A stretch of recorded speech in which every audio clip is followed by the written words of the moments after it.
Repeated mistakes మీ జీవితంలో కలుగుతున్నాయా? మరలా దేవుని దగ్గరకు వచ్చి నన్ను క్షమించు అని అడిగిన దాని గురించి అడుగుతూ ఉన్నారా? అట్లా అడుగుతున్నారంటే ఈరోజు ఒక నిర్ణయం చేయాలి. మీరు తీయవలసిన అడుగు తెస్తున్నారా? మీరు చేయవలసిన పని చేస్తున్నారా? పోర్నోగ్రఫీకి అడిక్ట్గా ఉన్నారా?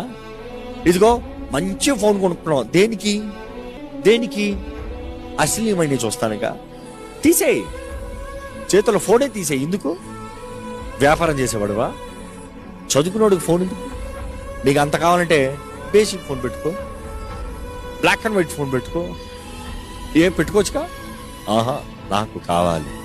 శోధనని అనుమతించి శోధించబడి దేవా నన్ను రక్షించడం అంటాం వెర్రితనం అండి. పాపం ఉంది అన్నదప్పుడు పాపం దగ్గరికి వెళ్ళి పాపం జోలికి వెళ్ళి దేవా నన్ను రక్షించి అంటాం వెర్రితనం. ఒకటి, నీ దేహాన్ని అదుపులో పెట్టుకో, దేవుని ఆత్మ సహాయాన్ని అడుగు. నిజంగా విడిపించబడిన వాడివైతే ఏ మాత్రము శోధించబడవు, శోధనని జయిస్తావు.